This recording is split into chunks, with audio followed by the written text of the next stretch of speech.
चार मैं अमोला शील शुक्ला आपके साथ और 5 बजे की 5 बड़ी खबरों पर नजर डालते हैं। इजराइल और ईरान के बीच तनातनी के बाद अब जाकर ईरान पे इजराइल और अमेरिका ने मिलकर हवाई हमले कर दिए। इस हमले में ईरान के 30 जगहों पर हमला किया गया। इस हमले की अगर बात किया जाए तो इसमें ईरान के राष्ट्रपति भवन और खुफिया एजेंसी समेत 30 ठिकानों पर इजराइल और अमेरिका ने मिलकर हमला किया। वहीं दूसरी तरफ अमेरिका के राष्ट्रपति डोनाल्ड ट्रंप द्वारा ये कहा जा रहा है कि ईरान को किसी भी तरीके से परमाणु देश नहीं बनने दिया जाएगा। लेकिन इस हमले के बाद से ईरान के अंदर अगर बात किया जाए तो उस 30 ठिकानों पर कहीं ना कहीं काफ़ी नुकसान देखने को मिला। लेकिन इसी के साथ तमाम उन खाड़ी देशों के दूतावासों को साफ तौर पर चेतावनी दे दी गई है और कई खाड़ी देशों के दूतावास के लोग जा चुके हैं। इसी बीच अगर बात किया जाए तो उन कच्चा तेल को लेकर भी संभावना जताई जा रही है कि अगर ईरान पर इस प्रकार से हमला हुआ है तो कहीं ना कहीं तमाम उन देशों को कच्चा तेल को लाने में काफ़ी ज़्यादा समस्या उठानी पड़ेगी। लेकिन इसी बीच अमेरिका के राष्ट्रपति और इजराइल दोनों मिलकर लगभग पिछले कई दिनों तक हमला करने की चेतावनी जताए हुए हैं। वही अमेरिका के राष्ट्रपति डोनाल्ड ट्रंप का साफ तौर पर यही कहना है कि किसी भी प्रकार से ईरान को परमाणु बम बनाने नहीं दिया जाएगा। लेकिन पिछले दिनों देखा गया था कि अमेरिका के तमाम सैनिक ईरान के चारों तरफ से घेर चुके थे। लेकिन अब इजराइल के साथ अमेरिका मिलकर ईरान पर पूरी तरीके से हमला कर दिया है। वहीं ईरान ने अब इजराइल पर हमले की पूरी तरीके से तैयारियां बना चुकी है।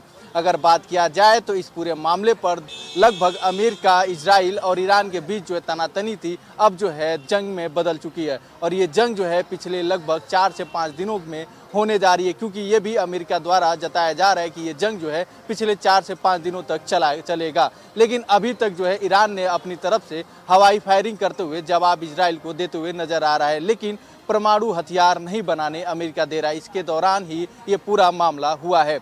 उत्तर प्रदेश के मुख्यमंत्री योगी आदित्यनाथ आज रात 9 बजे अपने आवास पर आगामी त्योहार, जिसमें होली का त्योहार है, रमजान है, इसको लेकर तमाम अधिकारियों के साथ एक वीडियो कॉन्फ्रेंसिंग के माध्यम से समीक्षा बैठक करने जा रहे हैं। मुख्यमंत्री योगी आदित्यनाथ का पहले से ही निर्देश है कि त्योहारों में किसी तरीके की अव्यवस्था ना हो। जो भी त्योहार है वो अपनी परंपरा के अनुसार मनाए जाएं। किसी भी नई तरीके की परंपरा का जन्म नहीं होना चाहिए।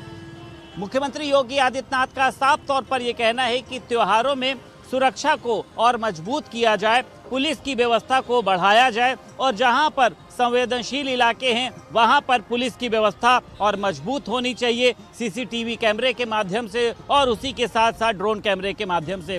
तो आज 9 बजे मुख्यमंत्री योगी आदित्यनाथ आगामी त्योहारों की सुरक्षा को लेकर एक बड़ी समीक्षा बैठक करेंगे, जिसमें तमाम जिलों के अधिकारी, तमाम पुलिस के अधिकारी वीडियो कॉन्फ्रेंसिंग के साथ मुख्यमंत्री योगी आदित्यनाथ के साथ जुड़ेंगे। कानपुर कोर्ट परिसर का वीडियो इस समय सोशल मीडिया पर जमकर वायरल हो रहा है और जमकर ही ट्रेंड कर रहा है। दरअसल होली मिलन समारोह का एक कार्यक्रम वकीलों के द्वारा वहां पर आयोजित किया जाता है, जहां पर मंच पर पोस्टर लगा होता है कि होली मिलन समारोह और सांस्कृतिक कार्यक्रम। लेकिन उस पोस्टर के आगे का जो दृश्य है वो वाकई हैरान करने वाला था, क्योंकि स्टेज पर जो बार बालाएं हैं वो नृत्य करती हैं और अश्लीलता जो है वो वहां पर परोसी जा रही है। वायरल वीडियो में साफ दिख रहा है कि जमकर वहां पर सांस्कृतिक कार्यक्रम के नाम पर अश्लीलता की गई है। और यही नहीं, वहां पर जो नवनिर्वाचित कानपुर बार एसोसिएशन की कार्यकारिणी है उसके सदस्य भी वहां मौजूद रहते हैं और नृत्य के दौरान लगातार नोट उड़ाते दिख रहे हैं।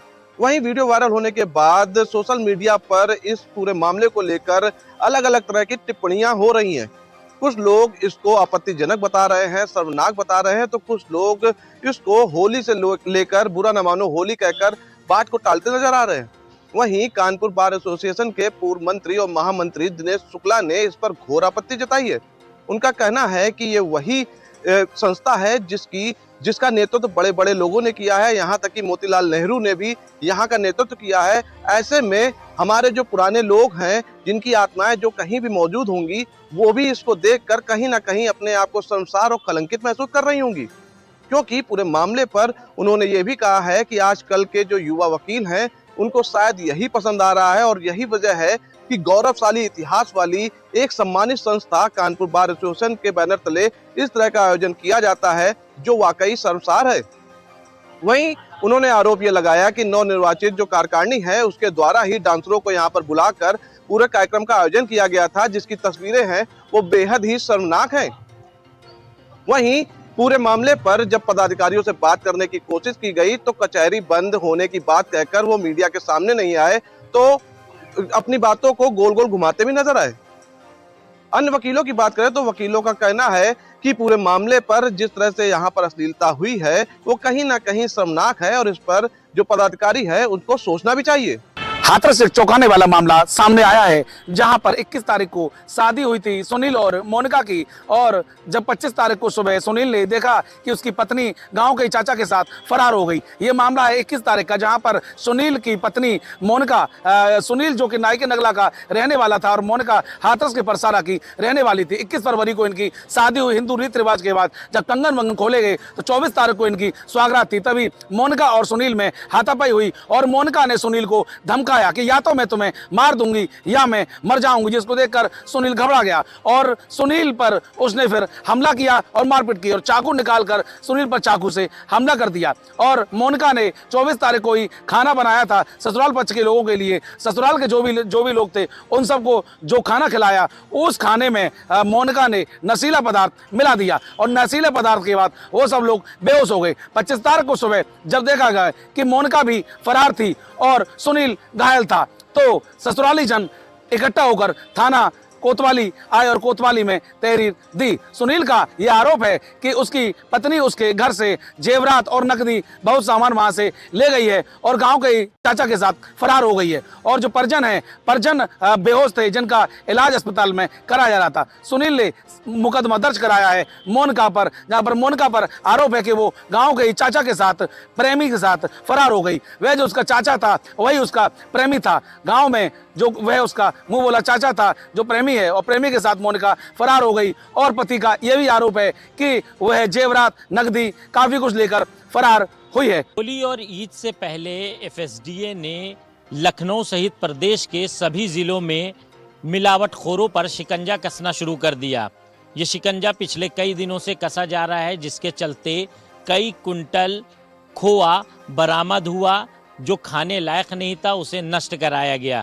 लखनऊ में लगातार छापेमारी एफएसडीए की टीम कर रही है, जिसमें अब तक 2.5 से 3 कुंटल खोआ बरामद हुआ है, जिसको लैब भेजा गया। लैब में ये पता चला कि ये खोआ खाने लायक नहीं है, लोगों के ज़िंदगी के साथ खिलवाड़ करने के लिए ये मार्केट में सप्लाई किया जा रहा है। तो ऐसे तमाम खोए को जो एफएसडीए की टीम है उसने बरामद किया और उसे नष्ट कराया। इसके अलावा कई ऐसी मिठाइयाँ भी बरामद की हैं जो मार्केट में होली से पहले बिकने के लिए आई थी, उन्हें भी एफएसडीए की टीम ने नष्ट कराया। लगभग 730 किलो बर्फ़ी जिसे बरामद किया था एफएसडीए की टीम ने, उसको लैब भेजा। फ़िलहाल उसका सैंपल आने के बाद ये पता चलेगा वो मिठाई खाने लायक है या नहीं। तो इस तरह से पूरे प्रदेश में लगातार एफएसडीए की टीम छापेमारी कर रही है। अब तक सैकड़ों कुंटल खोआ और मिठाइयाँ बरामद हुई हैं। दूध और पनीर में भी भारी मिलावट की जा रही है। दरअसल होली के दौरान खोए की ज़्यादा खपत होती है, मिठाइयों में इस्तेमाल होता है, गुजियों में इस्तेमाल होता है, जिसके चलते इसकी डिमांड काफ़ी बढ़ती है। और डिमांड जब बढ़ती है तो उसमें मिलावटखोरों का कारोबार पनपने लगता है। मिलावटखोर उसमें मिलावट करके बाज़ार में बेचते हैं। फिलहाल एफएसडीए का कहना है ऐसे मिलावटखोरों के खिलाफ लगातार वो अभियान चलाएगा और उनके खिलाफ कार्रवाई करेगा। अब कई टीमें गठित कर दी गई हैं। पूरे प्रदेश में ये छापेमारी चल रही है। ख़ास तौर से लखनऊ की बात करें तो लखनऊ में कई ऐसे वाहन पकड़े गए हैं जिसमें चोरी चुपके खोए की सप्लाई हो रही थी। उनके पास कोई लाइसेंस नहीं था, ना एफएसडीए का किसी तरह का कोई लाइसेंस नहीं था। जिसके बाद एफएसडीए की टीम ने जब उसे पकड़ा और उसका सैंपल टेस्ट किया तो वो खोआ ख़राब और जहरीला निकला, जिसको नष्ट कराया गया। अब देखना ये होगा ऐसे मिलावटखोरों पर एफएसडीए और क्या कार्रवाई करती, क्योंकि जब भी त्यौहार आता है तो इस तरह के अभियान चलते हैं, लेकिन उसके बाद मामला ठंडा पड़ जाता है, जिससे जो मिलावटखोर हैं उनका कारोबार चमकता है और वो जड़ तक पहुंचते हैं, दुकानों तक घटिया और नकली सामान पहुंचाते हैं। अब देखना ये होगा एफएसडीए की ये कार्रवाई कब तक चलती है। इजराइल का ईरान के मिलिट्री साइट को